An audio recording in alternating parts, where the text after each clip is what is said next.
Page 2, Sweet Jasmine. I have a set process I go through when I learn a new piece of music, and that's what I use in my videos. So I'm going to go through the process to learn this piece of music, and you can follow along. I look it over. It's 2 pages long. You see a treble and bass clef, 1 flat in the key signature. We're in the key of F major. Make sure you can do the F major scale. Probably ought to be doing the D minor scale also, because it also has 1 flat in the key signature. When I do the scales, I generally do it a key by key signature. So it's the major and minor scale with the same key signature. That's what I do. And if I'm doing arpeggios, it's the same way there too. I want to cover one head at a time, make sure I have some fingering and the rhythm and all that worked out. I don't think the rhythm looks like it's a problem. It's pretty straightforward. But the fingering, yeah, I don't know. At the beginning, it's 3-1, 3-1, 2, 3, 1, 2, and they went up here. If your hand doesn't fit up here, then you can go ahead and do a 2 and a 4-5. And then come up here. That's pretty straightforward. Let's go down to the bottom. Let's measure 16, set 17 actually. You're down here. 1, 2. Thumb. So if you're doing the scales, this kind of movement is easy because it's in the scales. You get used to it. If you're not doing the scales, you struggle with this. You're going to come over here and you do all kinds of nonsense. Just do the scales. Measure 21, same thing up here. You come down. Now measure 35. They have a thumb again. No, let's not do that. And the reason is because measure 37, we're here. I don't want to go from here to here. I want a 2nd finger on the B flat. So here on measure 35, I'm going to start with 2nd finger. In 4, 5, here, and then 3. Now I'm in position, and I can do that much more easily. Left hand's broken chords, you know. Oh boy. Measure 16, you're here. Try and connect these if you can. And for the last 2 measures on that page, I do a 5, 3, 1. You can do a 5, 2, 1 if you want. I can do a 5, 3, 2. It's not so easy to do. Here, you almost have to come up in here, but you're only playing the C sharp. You can lift the fingers up. If your fingers don't fit, just lift them up. Here, and then you come back down. At the bottom of the 2nd page, measure 37, you're here. 1, 2, 5. Last note is an F with an AV8 under it, so you go down. If you have a short keyboard, you don't have the note, just play the lowest F you have.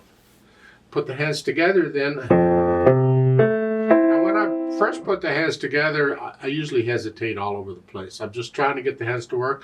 That's okay.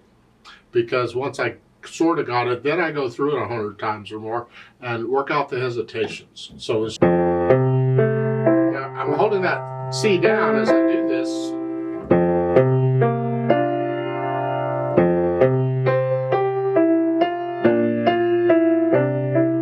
Make sure you're holding these notes down the full length they're supposed to be held. Don't rely on the pedal to do it for you. That is a serious mistake in my opinion. It's poor technique and it will lead to problems later. Hold these notes down with the fingers as best you can. Now once I have the hands sort of put together, then I go through and think about the articulation. Well, this is pretty connected. It's all smooth. Lift up. Lift up.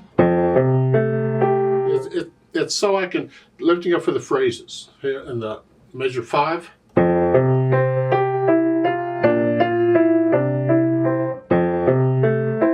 I'm just lifting up for the phrases. Measure 32, you have a fermata here.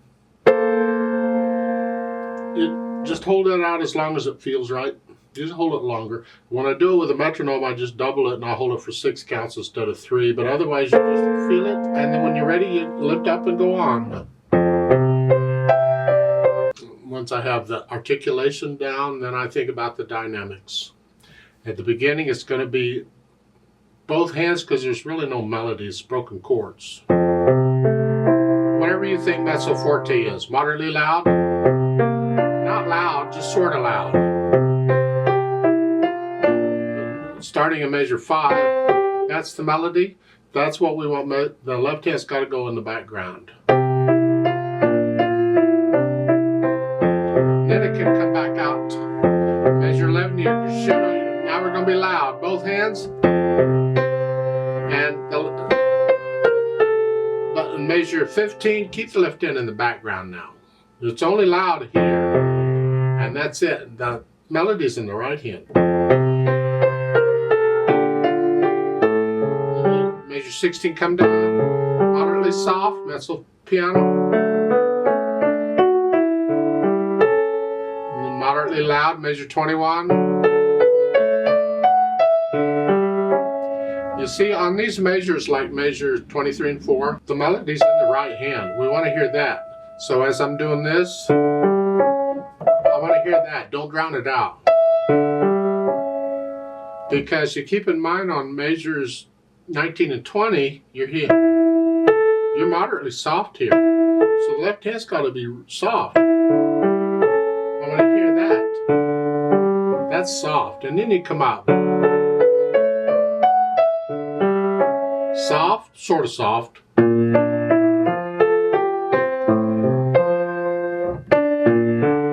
Louder, loud.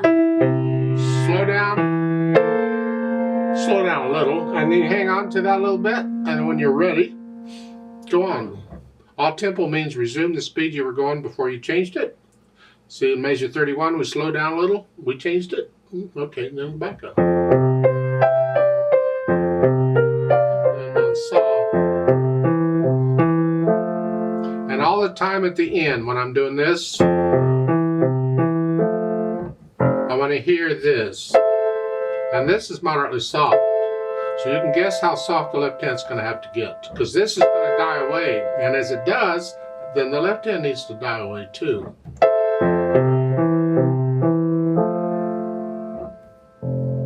Yeah, it's pretty. As far as the speed goes, well, they give you an idea of how Andantino is just a nice leisurely pace.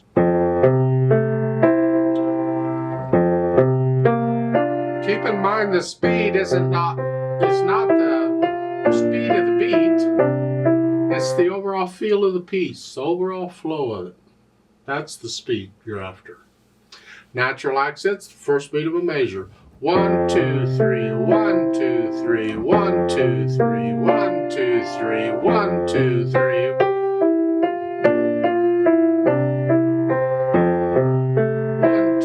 Feel these natural accents, they're really important.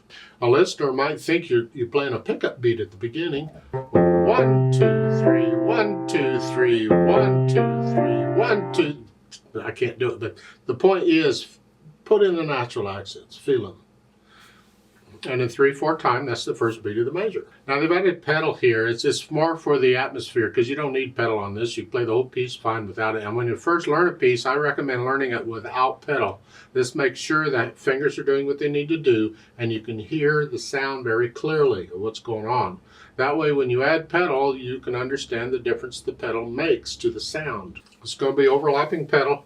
I like pedaling, legato pedaling, or the notes do their thing first and then the pedal. So at the beginning, I push the note down and then the pedal. When I change the pedal, it's after I play the note. I play the note first and then change it.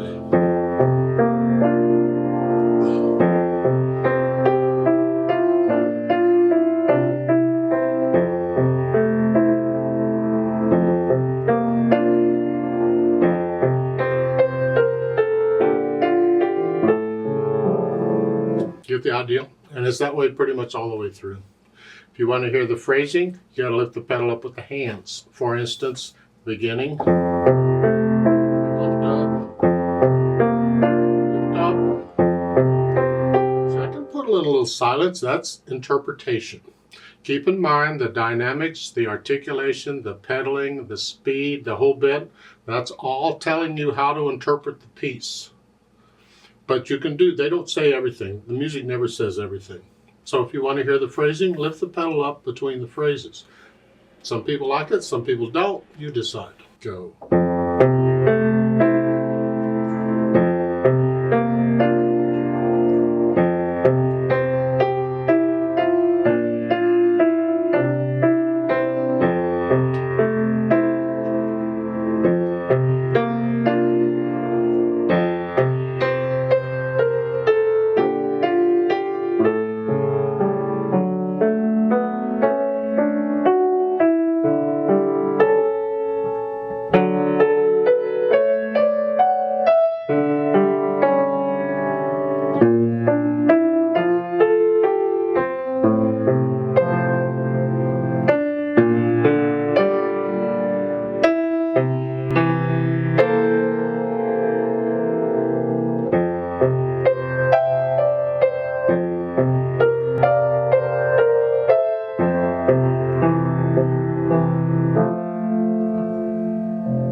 I want to play it through very slowly without pedal.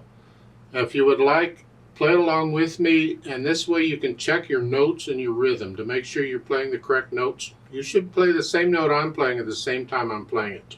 And we're not performing it here, we're just checking notes and rhythms. So I'm not going to do any dynamics, and I'm not going to do the pedaling, because you can hear it more clearly without the pedaling.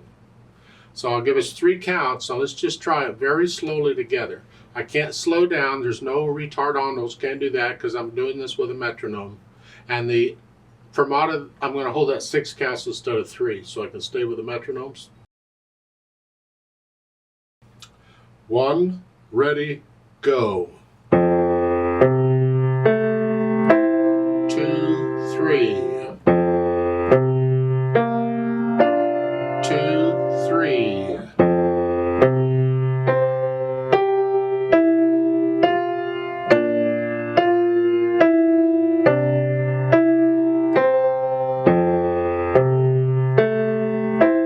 2, 3. 2, 3.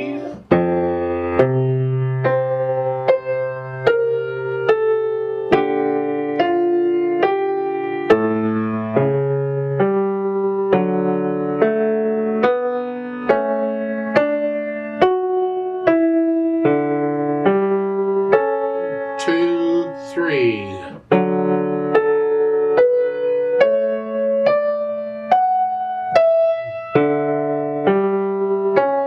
2, 3.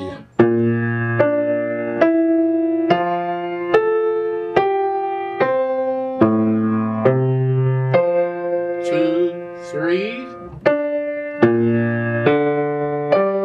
2, 3. 2, 3. Hold. 2. Go on.